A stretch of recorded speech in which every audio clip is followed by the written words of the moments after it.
Welcome to the Organic Wine Podcast. I'm Adam Huss, coming to you from Los Angeles. Thank you so much for listening.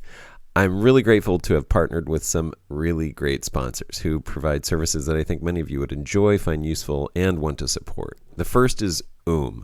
That's OOM at oom.earth, oom.earth. OOM has created an industry-changing process for collecting, removing labels, and cleaning and sanitizing used wine bottles so that they can be reused. The cause of the most carbon emissions by the wine industry by a significant margin is the glass bottle, and the recycling rate on wine bottles is troublingly low. OOM just helps solve both of these problems for winemakers at a price you'd likely pay for new glass. If you're a winery who cares about reducing your carbon footprint and having a lighter ecological impact, check out OOM at oom.earth. Use referral code OWP and let them know you heard about them here on the Organic Wine Podcast. Also, if you're considering a holiday in Portugal and Spain, consider booking a luxury wine and food tour with Catavino Tours. Catavino Tours is in the process of making your wine vacation with them emissions neutral or better if possible. They are finding ways to reduce waste and make your trip more deeply educational and meaningful. They are currently booking for a natural and sustainable Portugal wine tour this fall, and you can have an enriching experience while also supporting this podcast by booking at catavinotours.com/OWP for Organic Wine Podcast. That's CATAVINO Tours with an S.com/OWP. And my third sponsor is actually the guest for this episode, Stephen Wilson of Vermont Vineyards. I met Stephen at the Vineyard conference where Vermont Vineyards was also a sponsor, and I admired him and his approach of viticulture enough to suggest that we have this conversation. And I guess the feeling was mutual because he simultaneously suggested sponsoring this podcast.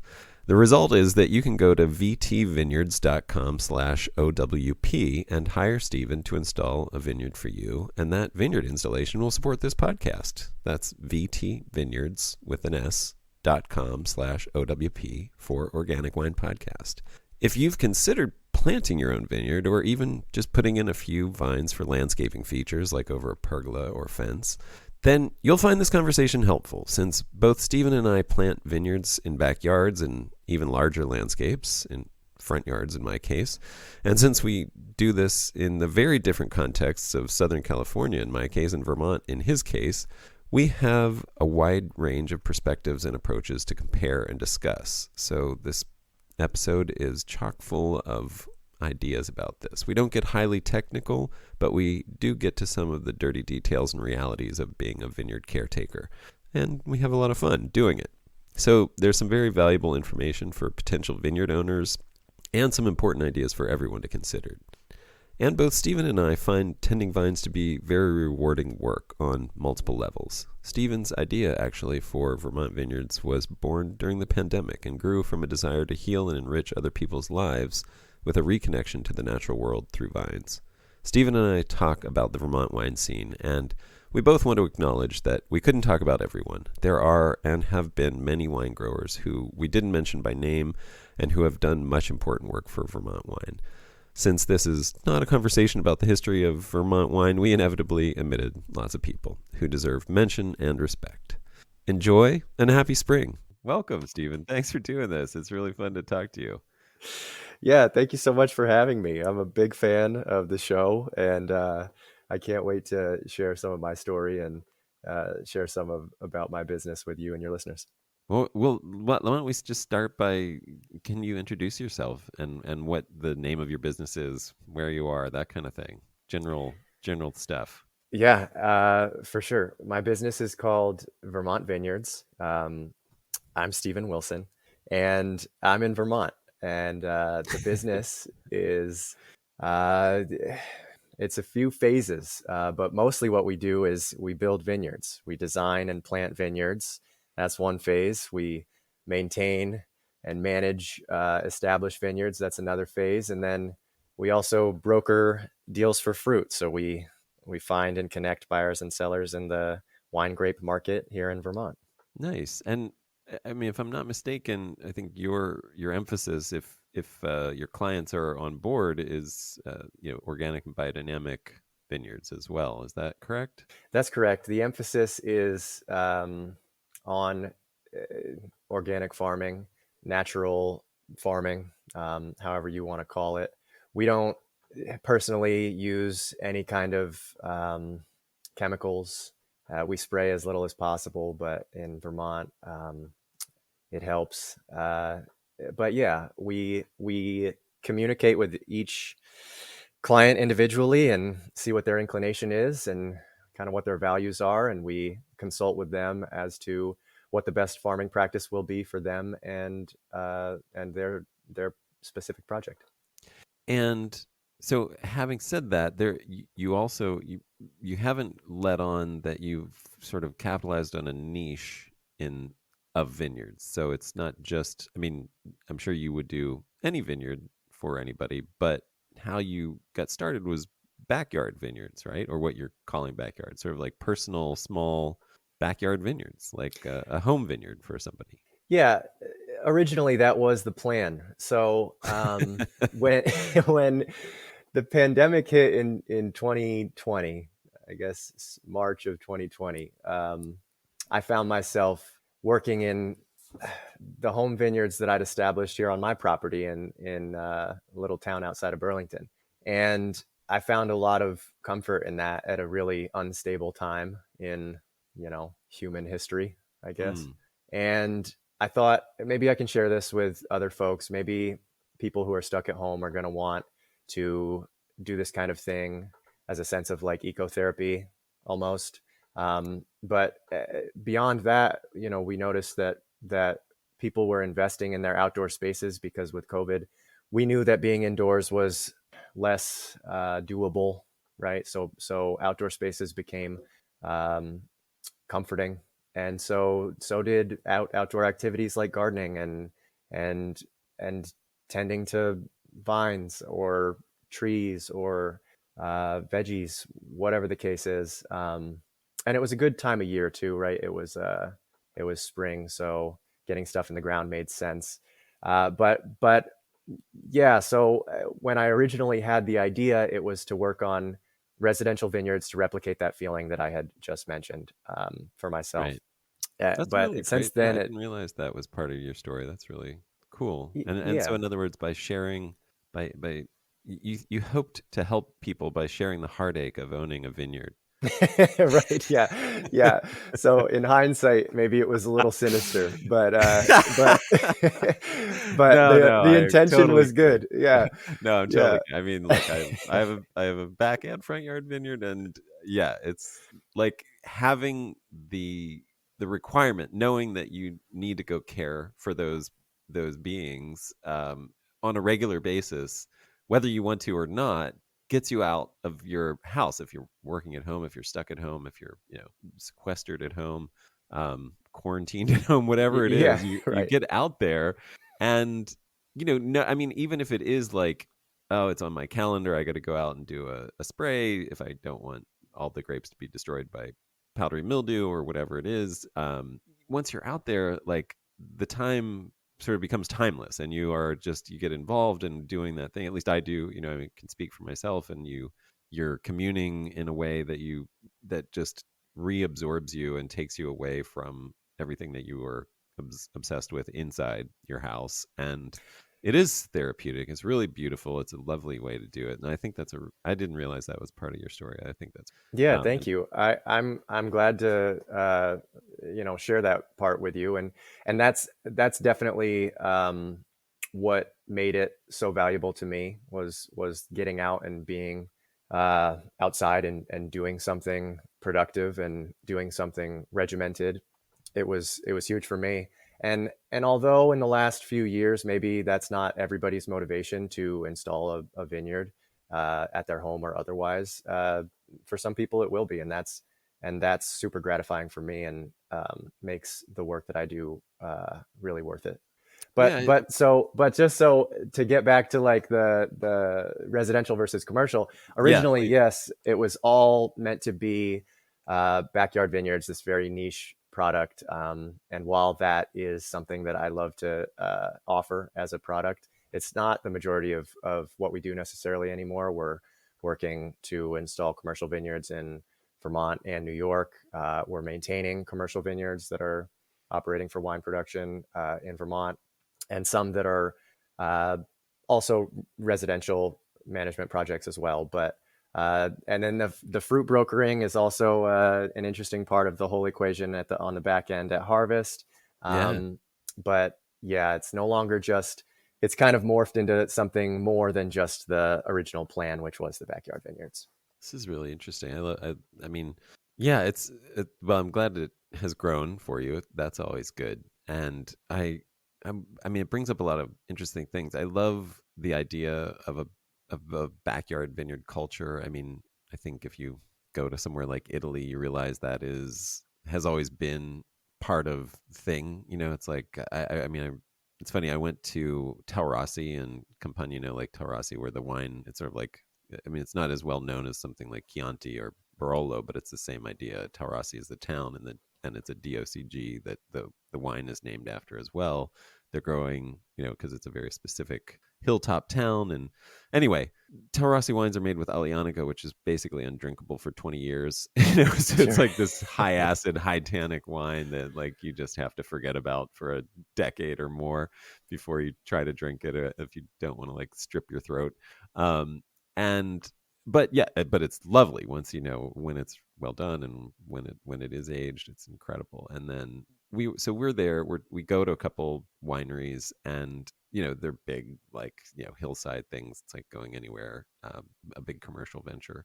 And then we were starving, and we were in the middle of, it was like the middle of the afternoon when, you know, everything just shuts down, especially in these little small country towns in the middle of nowhere. And we found this one place that at least the door was open, and we just like poked our head in, and we're like, do you have any food? And they graciously let us come in. And it was one of those places where it's like, do you you know, do you want just uh like a bowl of pasta, or would you like a whole meal? And that's it, that was your menu choices, you know, kind of thing. And we're like, we'll take the whole meal.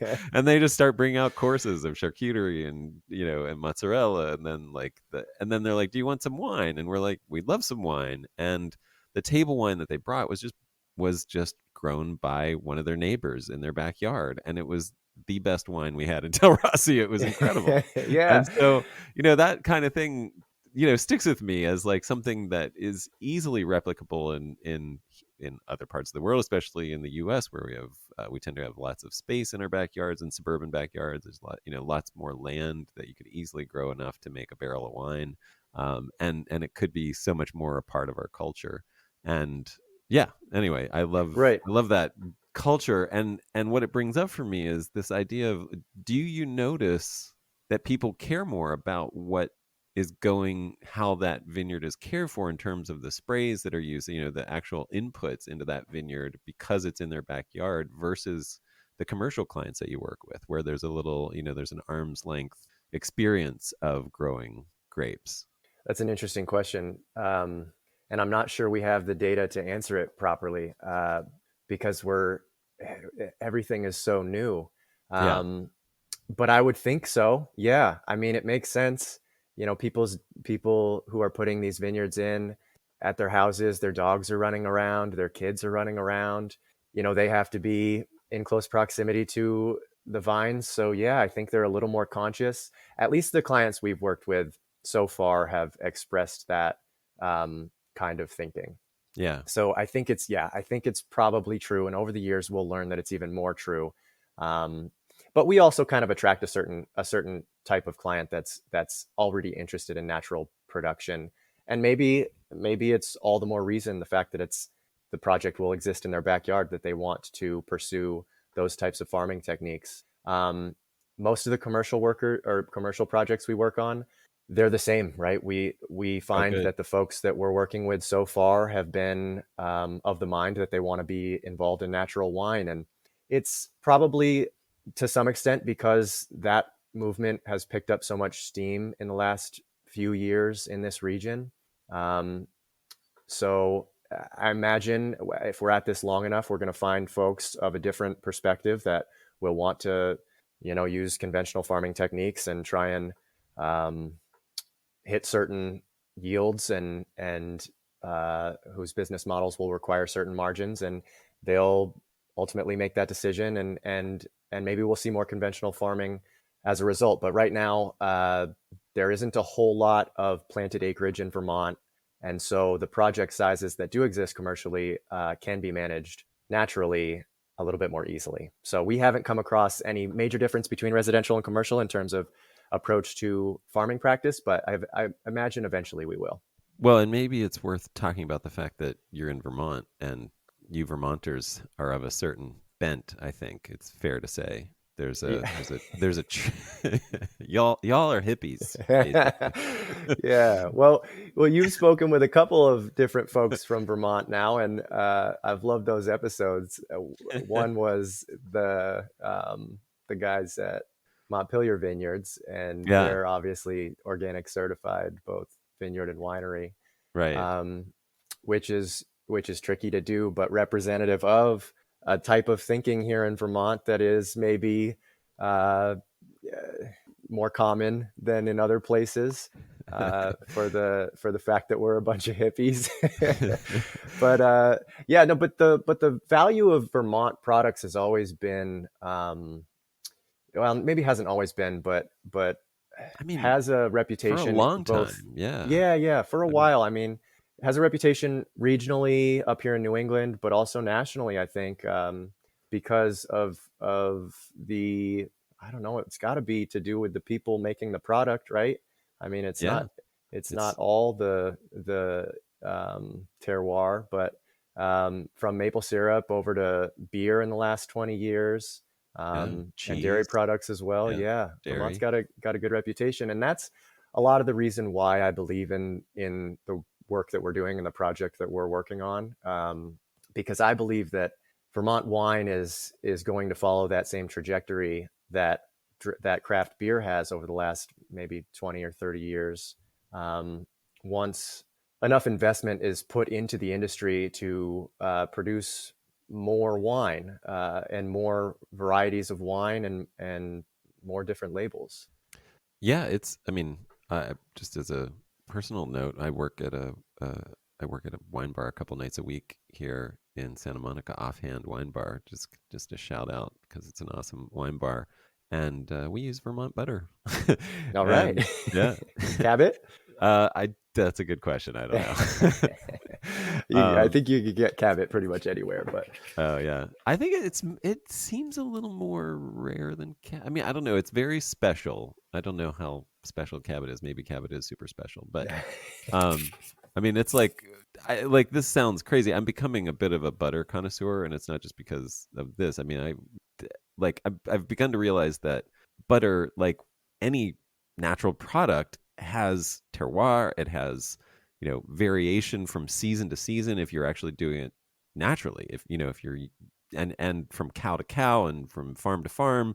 And so literally every farm at every different time of the year can make a different kind of butter. Like it can taste different. And this is the thing that we've lost from not being as tied to our agricultural past. But because now all we eat is like, you can either get this kind of butter or that kind of butter, and it's always the same. All like it's pretty homogenized at this right. point. Big industrial butter. But butter has this potential to be this incredible flavor experience and exploration of terroir. And so I'm getting more and more into it. But it's like that butter that we serve is freaking delicious. Like it's definitely better than like stuff that I can get at a grocery store here. So Yeah, and it's like anything, right? The what you're describing in butter, I mean, it pertains to you know wine or beer or whatever craft right. product you're creating. You're capturing a moment in time and place, Yeah, you're and eating if the product of soil microbiology and yeah, it's and it's something that is maybe we play it up a little bit in Vermont, but we also, I think, we believe in it too. yeah, and I The think you preserve it. You preserve the health of your ecosystem there. And I mean, you're conscientious about that. I think is I think part of that because I think that there is that connection. I mean, I mean, like I know from like the '60s. I mean, it seems like it's just always been that way in Vermont. Like it went from sort of small family farms to being like a hippie commune to who, moved and like squatted on the farms or whatever. And then I'm totally kidding, but it does seem like it never lost that. It's always sort of had that. And I mean, I think in terms of grape wine, I think the reputation that I'm beginning to see develop is Vermont is the place for fine natural wine. Like, like if you want the finest, most beautiful natural wine in the US, maybe check out Vermont. It's just that scene is really exciting, that what's happening there. Yeah, and we, certainly do check out Vermont. I don't think, you know, it's tricky. We're at an interesting point in the history of wine in Vermont because we're at such a early stage, right? Right. We have something like 1 to 200 total planted acres Right. used commercially, right? And Right. so, like, by comparison, our neighbors to the north in Quebec have thousands, and our Yeah. neighbors to the west in New York have tens of thousands of planted acres. And so what You we're can doing, actually count the number of acres that you're responsible for in that total. It's like yeah, not lost in that total. no, we're not. I mean, I'm we don't represent a huge percentage of that, but a percentage of it. And so it's just an interesting, it's such an interesting time because so much of our planted acreage is going toward natural. Yeah. As a result of the kind of perspective that we've been talking about here in Vermont. And I'm fascinated to find out when that will change, right? Because we're at this stage where a few of the founders of Vermont wine, right, like Ken Albert at Shelburne Vineyards and Deirdre Heekin at La Garagista and Dave Boyden at Boyden Valley, they kind of did the research and established the fact that this region can be um, suitable for making really nice wine. Um, and so now we're at this next phase where there are a few different drivers of the industry. Um, you spoke with Kendra Napick at Ellison Estate a few episodes back. Great show, by Yeah. the way. Yeah. Um, Justine and Bell Lambright at exactly at Calche. Calche, um, and then a handful of others, David Keck at Stella 14, but they're all driving the industry forward because it was established that it can't, it is viable. There are wines that are made that are delicious from the fruit that's grown here in Vermont. So we have those folks moving it forward, but they're doing it in that same kind of template of natural wine. And so we have a really fair representation of natural producers here. A high percentage of what we produce is that. So I think it's appropriate for you to say, yeah, come to Vermont and check out the natural stuff if that's what you're after. But in the next, 5, 10, whatever it is, 20 years, I think there's going to be a point where the word is out on Vermont wine and people are trying to get involved in any capacity they can, both Mm, because they're interested in natural wine and also because they're interested in the business opportunity. And right. eventually that's going to result in conventional practices and mechanized farming practices Right. that will lead to conventional use of chemicals and pesticides. And it'll just be interesting to see how easily the natural Do you see yourself producers as a can hold on. pessimist? No, I don't know. Yeah, maybe. I don't think that it's No, necessarily pessimistic or optimistic, it's but just realistic. maybe just reasonable. Yeah. Yeah. But who knows? I could be wrong. The craft aspect of it could hang on better than I think. And who knows, it may never be, because it's such a hostile growing environment, it may never be possible to do that conventional project that has, all mechanized systems. The thing Mm, about farming here is as it relates to vines and wine grapes, is the technical handwork is so essential. We have so much disease pressure that, and other kinds of pressures, pest pressure. You just need to be in the vineyard making a lot of physical touches at each plant. So where in other climates you can get away with mechanized farming practices is a little more tricky here. So maybe that will never come into play. maybe that project is a little too pie in the sky, and will forever be out in our vineyards Well, I in the mean, dead of winter doing 1,000 cuts by hand.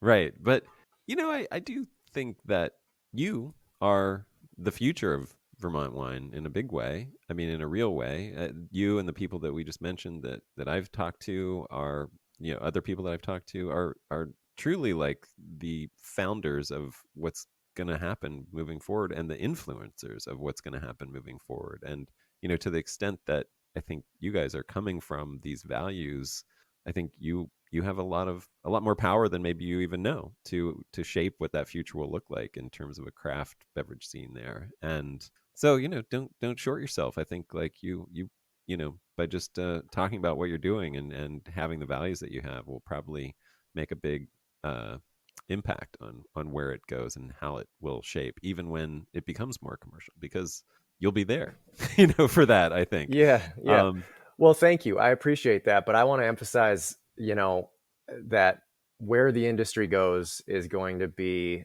not completely, but almost completely up to the winemakers, right? We support the winemakers. We are advocates for Vermont wine, and the industry, because it is completely relevant to our business, right? But those winemakers are driving the industry, and while we're here on the periphery of it, kind of being an infrastructural support system, we're mm, not we're not doing the art that is the winemaking. So I appreciate the well, compliment. You're nice to say it, but I want to make it clear. My feeling is that these winemakers are kind of, I don't know how to put it, but they're exponentially more significant than we are in the history of Vermont wine and whatever that becomes. And especially as it relates to natural wine, because yeah, we make a little bit of wine ourselves, but just for personal consumption. The people out there doing the legwork and making the wine for sale, as you know, that's hard. And but they're doing great. well, I mean, I will. I appreciate your humility in saying that, which I think is lovely. But I also think you're talking to me, and I'm so pro like the winemaking is completely meaningless to wine. Like it's all about the wine growing. That like I'm gonna totally disagree with you Wait, and be wait. Let like, me let me jump in and make a quick note here, because this is important. The please, winemakers that I'm describing, and this isn't true everywhere, but this is another thing that is probably the most significant factor as to why the value of Vermont wine is what it is. Almost all of our winemakers, and I could probably even say all of our winemakers, are also their own wine growers. So yeah, they've been your own. everybody Yeah. here farms. Everybody who may, I shouldn't say everybody, because I'm gonna misrepresent somebody, but 99% of our winemakers Or farm, wine and also they farmers. grow the grapes themselves in the field. So that's the distinction I need to make before we move on, Yes, gotcha, gotcha. So when you in say other, winemaker, I'm you being mean, yeah, like being been your own. myopic. I'm being Yeah, so myopic because everywhere else, of course, you have winemakers, you have wine vineyard growers. specialists, you have wine Yeah. growers, you have farmers. But it's Here, also, but it's all one and the same in got it, yes. most cases. And and all I mean is more that focus of, what if those winemakers are trying to make ecological choices because of the difficulty of growing there, it just like it is a place that demands ecological wine growing. Like it demands that you have resilience in the crops that you're using for wine. It demands that you're thinking about things that can withstand these pressures that you have, the harsh winters, the hot humid summers, and all the things that come with that, insects, and fungal pressures. And those will become as important as I mean, to me, like those need to be weighed in your decision about what you're planting and making wine with, as much as flavor decisions. And so and I think that is where change comes from. Like you're going to have to incorporate a different way of thinking about these things. You're going to have to think about continual adaptation and breeding and selection of vines, and not thinking about. I mean, I just think Vermont can't think about wine the way that California thinks about wine, is like we're going to perpetuate a French, an English approved French idea of what wine is. because we can pretty much grow anything here with very little pressure. We have to spray a bit and yada yada, and sometimes we have to worry about droughts and floods. But otherwise, Yeah. And fire, otherwise right? it's pretty Of course. ideal. And fire. Yeah, um, of course. In Vermont, we have to be flexible, and we have to adapt. And we're seeing that, right? A couple weeks ago, you spoke with, I believe it's Mike from Apollo Vineyards in New Hampshire, right? And yeah, he's talking about how yeah. he's I grown just launched his Frontenac episode varieties. yesterday. Yeah. Oh, okay, right, right. I was just trying to do the podcast thing, right? It'll be in a couple Oh, weeks it when was a somebody couple weeks listens to ago. Yeah. this, By the right? time this, yes, you're absolutely No, I'm right. getting ahead of That's myself, right?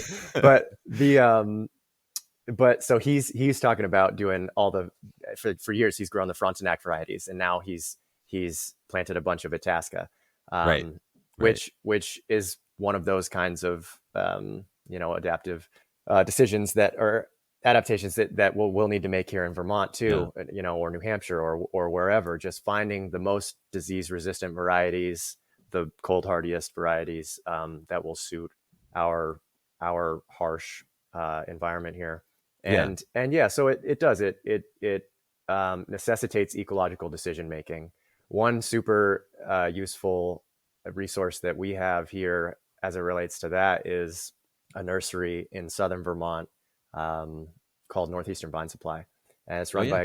by a couple named Andy and India Farmer, who are just they produce some of the best bare root vine product that I've seen, and we're so lucky to have that kind of resource for my business especially. But they're always pushing the envelope of what's next and what can grow well here, so that folks like Mike at Apollo are able to experiment with Right. a couple acres of Itasca or whatever the case is. Right.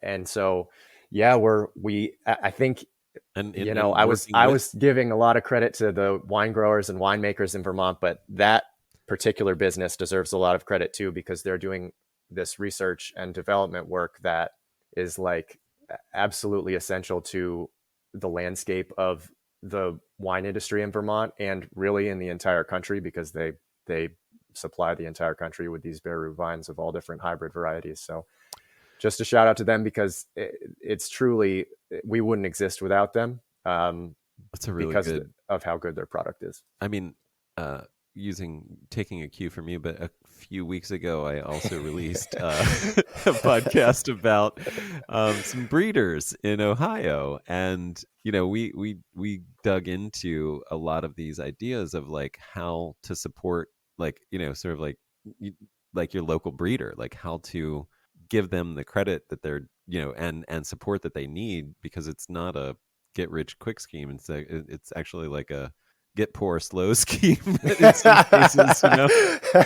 um Right. so they need your support because like of what you just said. They are really what drives like their innovation, and to the extent that we can, anybody who's farming, I really like, this is my other thing, is like anybody who is farming and has a bit of land should be doing at least a bit of this. You might not have to think about it on a commercial scale, but have an experimental plot where you're planting from seed. So it's I love that idea too, of just supporting your local nursery, your local breeder, and then doing your own thing as well, and keeping that alive and well ongoing. It's not there isn't a destination that we're trying to get to. It's change is our reality at all times Right. in Right. And farming. I like to kind of keep that perspective with the clients that we have building a vineyard for the first time. They'll say, Oh, okay, good so we got, transition. I have well, a bunch of questions about this. okay, Go good, ahead. good. But I was just going to say, a lot of times they'll say, okay, we've got these vines in the ground, and we planted bare root vines, right, as we do for every project that we work on. And they say, okay, well, can we propagate these eventually? And I say, yeah, of course, and you should try to, just so that you can get a sense of what it really takes, like what these nurseries are up against when they're Yeah. delivering us these products for $3-4 a piece. Yeah. It's incredible work. It's incredibly difficult work, but it kind of brings you a little bit closer to in touch with how the plant really lives, rather than just like seeing it kind of grow up your trellis system as the first year growing season goes by. it connects you to the project a little bit more to either grow something from seed or propagate or what have you. And so we do recommend, although it's not something we suggest you do in bulk, like if somebody puts in an acre, we're not going to say propagate another acre. We'll probably help them with that, but it's something good to do in small scale just to kind of get a sense for the reality of it. Yeah. Well, this brings up what I was talking about. A good segue was what expectations. So I mean, I should say I also tend and install backyard vineyards here in Los Angeles, which is, been a really interesting thing. And I've thought through a lot of the kind of conversations. I've consulted with a couple of people who are thinking of growing some vines. And basically after talking to me, they're like, I've decided not to plant some vinifera in my yard. And I'm like, okay, I don't mean to like scare you away, but it's like, the idea that you're just going to do a decorative planting of Cabernet, for example, here, I mean, obviously it's going to be a different vine there, but and maybe that's the thing. Maybe there you have a little more of that flexibility, but people think like, oh, I love Cabernet. I'll plant some Cabernet vines, and maybe in a couple years I can make a couple bottles of Cabernet. And I'm like, so there's a few things you should know. Like it's in terms of if there's a scale of 1 to 10 on, and 1 being the easiest and 10 being the hardest in terms of horticulture, like vinifera is like a 10. Like the amount of care and knowledge that you'd need to have to make it successful. I mean, you can let them just do their thing, but it's essentially after a few years, you get nothing. You just have a wild vine growing around. Right. And so I'm wondering, how do you have these? What kind of conversations do you have with your clients when they're like, "I would love a backyard vineyard"? Do you try to dissuade them? I mean, as a business person, like, how does that conversation go down? Well, it's a balance, right? You have to set expectations realistically. It's a lot of work, like I mentioned, you make 1,000 touches per plant per year, probably, right. Whatever, a lot of touches per plant per year. Right. Yeah. And not everybody who's seeking this type of project wants to or has the time to do that. So you have to set expectations realistically on the front end. A lot of the folks we work with are what I like to call doers. They have the inclination to get out in the field and do this work. That's why they're starting the project. So, of course, we try and guide them toward the best varieties for their specific environment, and we're always suggesting that folks use the most disease-resistant, hardiest, most self-sufficient varieties that we have access to. But some people want specific varieties, right? There's a lot of Marquette that goes in the ground here because in Vermont, a bunch of different producers have had success making single varietal Marquette wines. I know that you've talked to a couple folks that have done really well with Petite Pearl. Shout out to Tom Plotcher. That seems like that's a up and comer, sort of like Marquette was. I mean, just Marquette was maybe a few years earlier, and I feel like Petite Pearl is going to go through the same explosive planting growth. Yeah, we've kind of found that to be true based on trends that we've kind of tracked in what we've planted.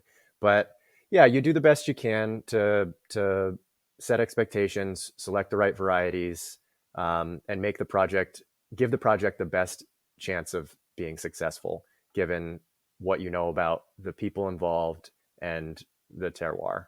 So, we don't expect for any project that we start, we don't expect to fail. We guide people in the right direction. If we think it's too much, we tell them honestly, or we just kind of scale down the scope of the project. We don't do anything. We don't have a minimum. I've put in 8 plants for somebody before and called it a vineyard. So Vermont Vineyards probably needs some like quotation marks, but we we try to keep it manageable, right? And we do the best we can at the beginning of things to kind of suss out what is this particular client capable of in terms of management. But yeah, a lot of times that results in us saying, hey, this probably doesn't work out. If you have a full-time job and you're not here half the year, then probably we shouldn't put vines in the ground here. So I find myself thinking the same as you with the Cabernet sometimes. I wish this could work out kind of thing. And then the other thing is we'll recommend like test plots. Like if somebody is like, I want to put 100 vines in the ground, we'll say maybe start with 50. see how it goes. Oh yeah, that's a great And idea. and we've had a lot of success with that. And then people will come back and say, this was great, let's do another 50, or this Yeah. was probably the right amount. And so that's a Or thank God you talked me out of yeah. it because I Yeah, can't yeah. even manage 50. Like, Right. And nobody's ever saying, well, I wish I had 50 more. It's never the opposite. So yeah, yeah, it's a good technique for setting expectations. 50 is a lot of vines. I mean, 50 that'll can keep be a you lot of busy. vines. Yeah. Yeah. I mean, it's Yeah. manageable for sure, but yeah, it's no joke. Um, I love that. I noticed that as you've been talking, when you use the word sort of like natural farming, as opposed to, I mean, what does that mean to you? Natural farm. Yeah. You've got I'm gonna keep referencing Mike here from Apollo. You've got the no spray technique, right? Right. Right. And so we've used that approach by necessity in certain circumstances where we've taken over a project, late spring, early summer, and just done everything that we can to get as much old wood out of the vineyard as possible, and had no real time to spray. And so we've done that. That's pretty natural, right? I would Yeah. argue. I would say no spray is, yeah, It's perfectly pretty natural. natural. The I think just in order to describe it, what's consistently true for natural production here in Vermont is the use of organic material sprays, right? So applications including like copper or sulfur or a clay protectant for pest management. Um, I would consider that to be a natural approach. But of course, there's nuance, right? Some people may not see it that way, and natural is such a subjective term, right? And that's, I mean, a whole nother conversation. But that's kind of why natural wine is maybe the buzzword over what used to be organic wine, and why your podcast title is so interesting and requires a whole episode on describing it. Yes, yeah. I'm still tempted to change it to the Ecological Wine Podcast, but No, you're stuck. You I'm no, it's stuck. recognizable. It's got, and yeah, no, it's good. And it begs the question too, which is a Right. conversation starter. So Yeah. I think it makes sense not to get too deep on Well, it also attracts people advertising, who but are on the outside of all of these discussions and just know the term organic, and like maybe they hate it, maybe they love it, but they don't know much beyond that. And at least there's you know, I think it's welcoming to outsiders, whereas ecological is like, I have no idea what that means. Pass. Kind yeah, of like, equally broad, slightly more confusing. right. So let me flip it on you. I gave my natural farming answer. What do you see to be natural farming? Yeah, I mean, well, for sure, what you said, I guess I don't use it, so I don't, I try. I mean, I start using things like ecological, to convey what I'm trying to talk about, because yeah, it's so broad and it can have what I mean. So if I had to give you an answer to that rather than an evade, I would say, it's farming based on observation and mimicry of your local natural ecosystem where you're doing that farming. And that Right. can take any shape based on where, here in the Southwest, it might look like cactus farming. In Vermont, I think it would be some sort of vitiforestry or agroforestry, silvopasture kind of Yeah. system. Yeah. Yeah. Um, Yeah, I guess and I think I probably answered the way I did because I've been maybe programmed to evaluate farming practice as it relates to what gets sprayed on the vines, right? yeah, And just same as you, I don't use it either. I try to avoid all of those words in describing what it is that we do when we establish a vineyard, because we work with different clients, and I don't want to try and impress my opinion on their project, because there are so many different viable farming techniques out there, and it just depends on who you are and what you value. So yeah.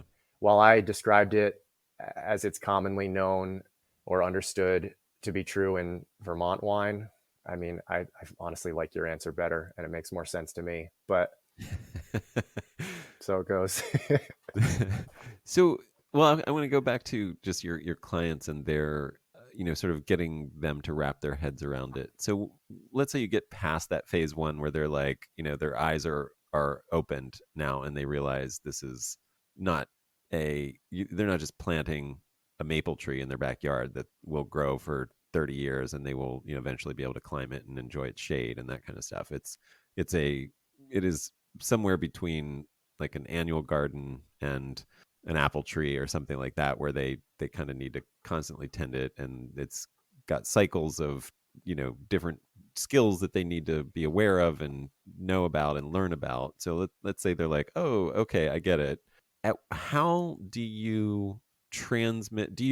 I'm sure you offer them the ability to handle all of that for them for a fee. But then what if they say, oh, I want to do this, but I just don't know how? Like, how do you transmit knowledge to them? Do you offer a class that they would need to sort of pay for, or is it sort of like, well, join me while we tend this for the first year, pay for the first year and pay attention, we'll give you some pointers and then see if you can take it from there, and you can always call us back if you need help, kind of thing? Or how do you handle that?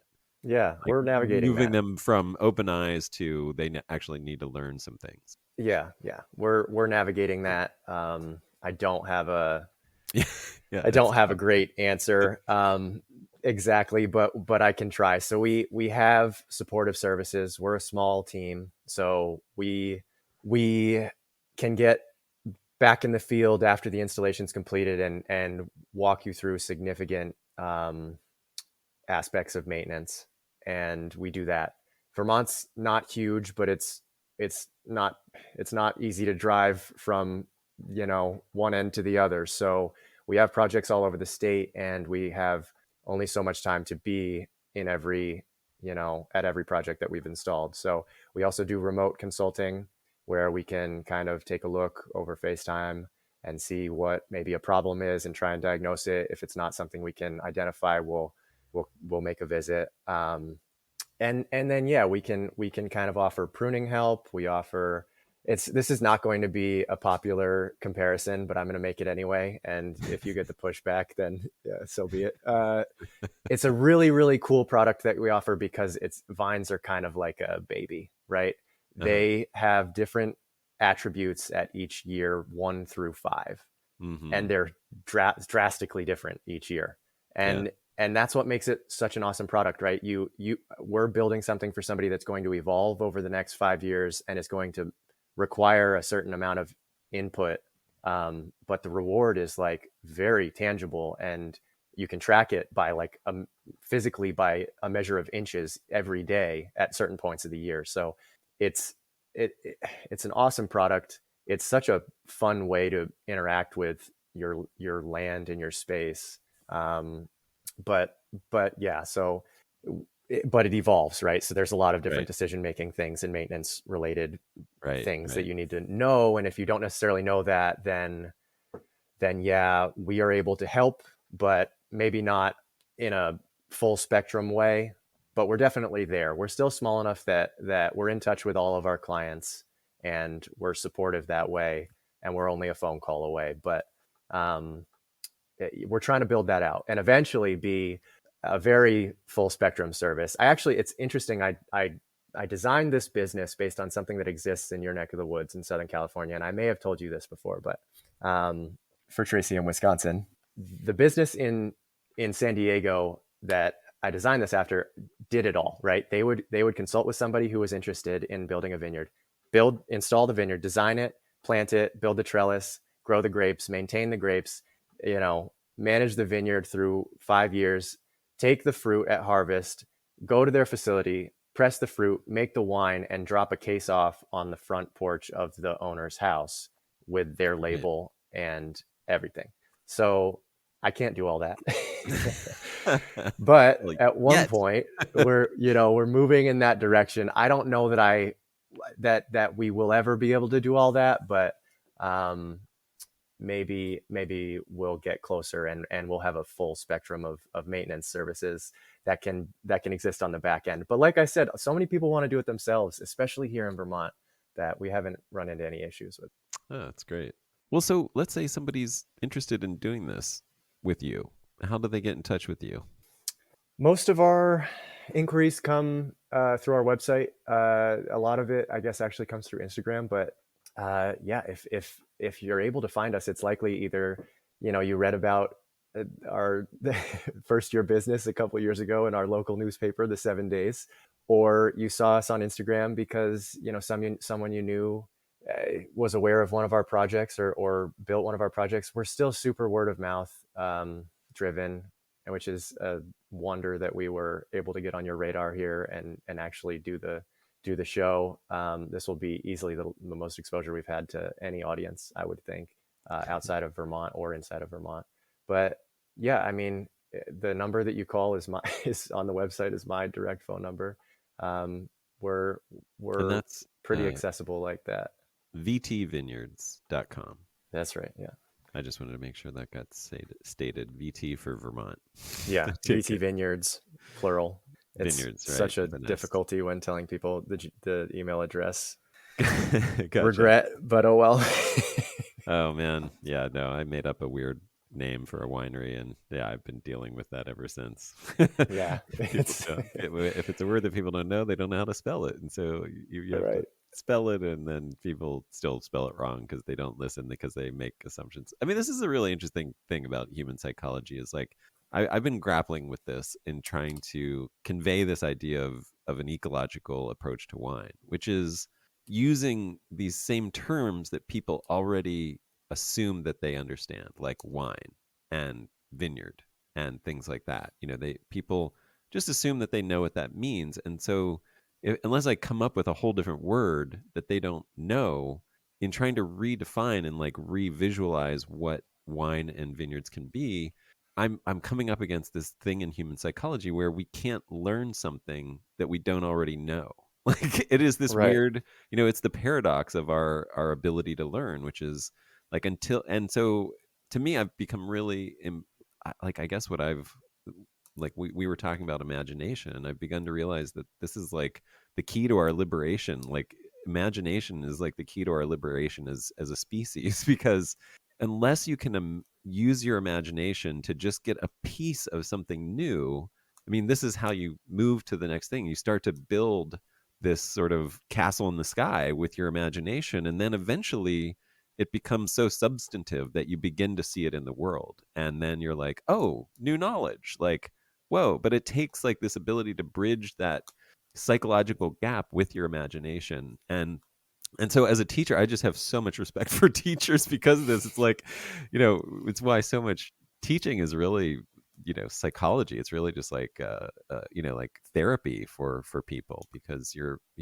so much of that actual learning new stuff is so difficult and is about the mental state of the student, and how their receptiveness and their ability to imagine these things. And if you don't have their attention, if you don't have the receptiveness, how can they ever imagine a new concept? And that reminds me of kind of your work with like it's hard to say, the varietals in wine and the names of varietals in wine, right? Yeah. And trying to kind of, oh my God, this is exactly it. Disengage from the common concept of what varietals are acceptable and what varietals are delicious. And Vermont would benefit so much from that, because if you just put our wines next to somebody and said, drink them, and they had no concept for what, and people are definitely getting better about, not better, that sounds preachy. The people are starting to be more open to hybrid wines and hybrid varietals in wine. But if there just weren't these names experimenting, and if there was more imagination around what wine could be, Vermont would definitely benefit from that. And I mean, we all would. Yeah. And I think that, argue. Yeah, sure. Maybe it would be good for the vinifera producing regions too. I think that there's definitely truth in that. And I think that's kind of at least a little bit adjacent to what we're doing, is just trying to get more people to plant these hybrids so that they can think about them as viable wine grapes. The more people that have them and use them will begin to consider that from a more imaginative perspective. So I get what you're saying, and I hope that it's relevant to what we're doing and what happens in Vermont in the coming years. No, that's a really good point. I think it would especially benefit new and emerging regions like Vermont. I mean, it's funny now that I've, gone down this path and embraced it in different ways, like not listing varieties on our labels and things like that. I mean, the conversations that I have, it's just it's like stupefying. It's like really it shows how enslaved we are to variety. Like it's amazing. Like people are just like, how do I list this on our wine list? And I'm like, I don't know, red wine? Like Centralis red wine from Lopez Vineyard? Does that count? Like, Yeah. would people not order it if there wasn't like a name, like grape name attached to that? Like, I don't know. I don't understand your Well, question. Like, what have that's you what it's found? called. Why don't you name it what What it's called? I mean, what people have are you desperate to know what the variety is so that they can like have a handle that they have heard before. It's that it's a psychological crutch, is what it is. I've realized it's not. It doesn't give them any real knowledge, and it doesn't. I mean, to be able to list that on your wine list doesn't. I mean, maybe it does because of how you've organized your wine list, but then it begs the question of like, maybe you need to rethink how you're organizing your wine list, because there's so many wines that don't have single varieties and are weird things, especially more and more. Like if you want to have a interesting wine list, I feel like you just need to, be like, it needs to have some flexibility in your, like, you can't be tied to this.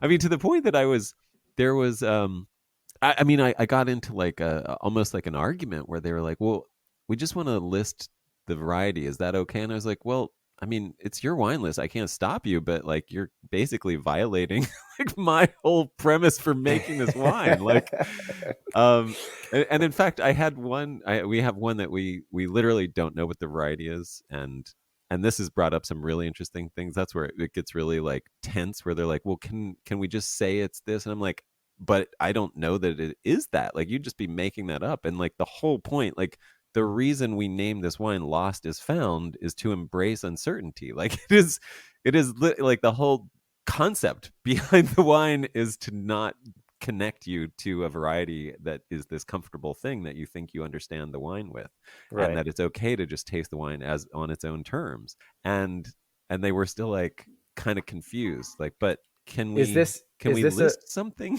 for, yeah, and they're like, right. no, you absolutely can't, sorry. Just don't. Have you always done it this way, or have you had No. the So like variety the of first 2 years of Centralis, it was pretty standard. I was on a learning curve myself. I mean, not learning curve like I've arrived at anything, but I just, my thoughts and values have changed around it, and so by year 2021 and 2022, no varieties are listed. And also, I'm doing wines that are co-ferments with other things, so uh, it's I mean, that's part of it as well. Is like, I want these to be unique experiences that people just approach on their own terms, because it's, yes, there are grapes in it, but there are also prickly pears, for example, or pomegranates and apples, or things like that. And right. Have you found an impact on what you're able to place at different locations based no, on that fact? I think it confuses the tradesfolk more, because like if people can just get in a situation where they can taste it, like it might cause a momentary like, what? And then I'll be like, well, try it. And then they'll be like, oh, that's good. And it's like, and then the confusion is gone. It's like, oh, Right, okay, right. whatever. I don't care that I don't know what the name is. Like, I like it, Yeah. and so it's that simple, if you just, once you, yeah, move beyond that. And it's like, yeah, yeah. I mean, and it's not just this, I mean, again, it's for ecological reasons. It's for the things I was talking about, like having a process of change and adaptation be the norm for the wine business, rather than this like death grip attachment to the same clones for 200 years that, are no longer viable in our climate, and, you know, um, Right.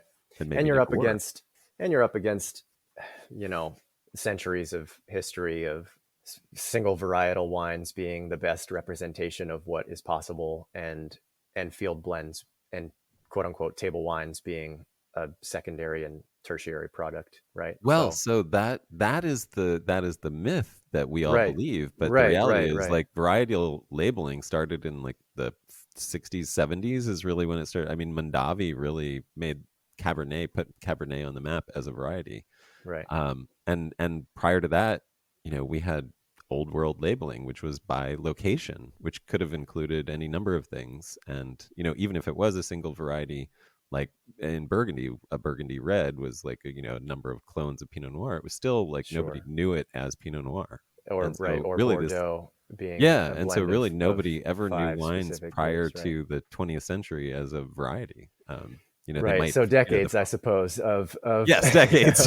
right, Exactly. right. But I mean, that's Decades the thing. of, It's like the trend in historically is the opposite of what we're at now. And I think yeah, that's yeah, the yeah. other, liberating thing for people to realize is like, oh, okay, yeah, like this is actually just a real blip in time. This, Right, right. It's so hard to get there though. It's so hard to get to yeah, that perspective. But yeah, yeah, it's no, it's a good point, and I love that you do it. I would love to see it more here.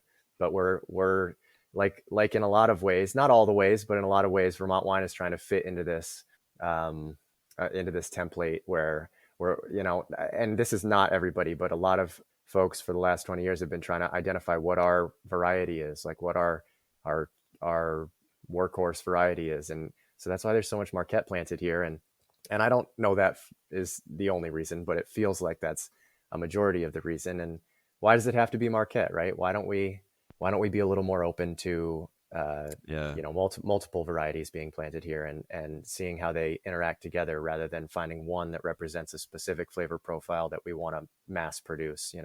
It's not as fun, it's not as interesting, but I guess it's probably maybe the most profitable, which is the only reason I could think that it would be pursued like it has been. But yeah, I would prefer a little more ambiguity.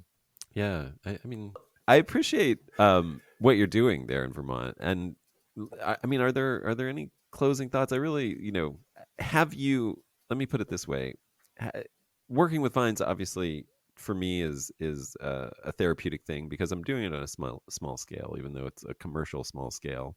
Have you found that you're still getting the therapeutic benefit of being with the vines in the vineyard and doing that work? To be totally honest with you, it's the exact same thing in a different way. Mm, At the beginning of this, when we first started talking today, I told you about the kind of the mental health benefits of being out in the vineyard and doing the work that kind of separated me from the difficulty of the pandemic and life and yeah. reality inside of it. Now, okay, life is still a little different, but building the business is the same kind of mental activity that was represented by working in the vines at the beginning of the pandemic. So it's what I put my everyday into, and it keeps my mind going and occupied. It keeps my body moving and working. So absolutely, it's a different kind of path to the same goal, which is trying to be fulfilled, and the business and working with the people that I work with and doing the work that we do and driving the industry and meeting the pioneers of the industry and trying to assist the drivers. That's what keeps me kind of focused and keeps my mentality healthy. So yes, it still does. I don't think it's for the same exact reason, but I think it may even be uh, more fulfilling because I'm able to do it with so many other people, like a network of tons of other people, yourself included. Yeah, that is a really lovely thing. I mean, I, I feel like maybe the other thing that we've lost in our modern approach to agriculture often is the sense that it's actually a communal activity. That's a very social activity because you need so many hands to participate to make it happen, at any scale beyond just a backyard scale, Yeah. and Oh my God. Year one of this whole thing, I was pruning by myself pretty much all winter. And I was like, what have I got myself into? Pruning right, by right. yourself is an unpleasant activity, but you Yeah, just throw one other person in and now you're not pruning. You're talking across vines for yeah. 5 hours or whatever it is. And you forget that your hands are going to fall off and you forget about all the difficult stuff involved. So, but yeah, Oh God. the community of it is huge. I mean, in every single aspect of the work. Well, if it's any comfort or just maybe rubbing it in your face rather than the opposite of maybe the opposite of comfort. We've got some buds pushing already here. Okay, good, It's, yeah, good. January Holy 31st. shit. Yeah. Sorry. Yeah. Wow. Well, that's funny you say that because I've heard, and I don't know how much you're willing to say, but I've heard that in the future, you're potentially going to be in a colder climate working on Right. You're colder going to get the vines. last laugh on this one. Yeah, You're exactly. going to see this California boy Right. shivering Yeah. in February in a parka with blue hands, with a tongue that won't work right. Yeah, no, I hope to. Yeah, that's not going to be good for the podcast. I know, right? That's right. Or maybe it will. I'll just speak less and let my guests speak more. Is there anything else that you wanted to mention? Anything we didn't cover that you want to say about Vermont Vineyards or just your own philosophy of doing this? No, I don't think so. I mean, now if anybody listening has any questions, like reach out. I'm happy to answer them. I hope I represented it well. Well, good. Yeah, no, you definitely did. And thanks for talking. I really appreciate it. It's I can't wait to see how this develops because it sounds like it's like growing and developing and a new thing for you in a lot of ways. And so I'm just excited to see where you'll be in a few years. Well, thank you so much. That's super kind, and I really appreciate it. And thanks again for giving me the opportunity to be on here and spend some time with you guys. My pleasure. Thanks so much for listening. I hope you enjoyed that as much as I did. And if you did and would like to support this podcast, please do. There is a Patreon link in the show notes where you can subscribe with a monthly, very low subscription to add monetary support, or please subscribe on your feed, wherever you listen to this podcast. Subscribe and follow this podcast so that you will automatically download it when each new episode comes out. That's one of the few metrics that we can measure to see the support and listenership of this. And otherwise, if you're already listening, subscribe, supporting, whatever, just a long-time listener, haven't done anything, please do a review. Any positive review with 5 stars and a nice word is fantastic and helpful and really improves the algorithmic performance of this podcast. So thank you so much.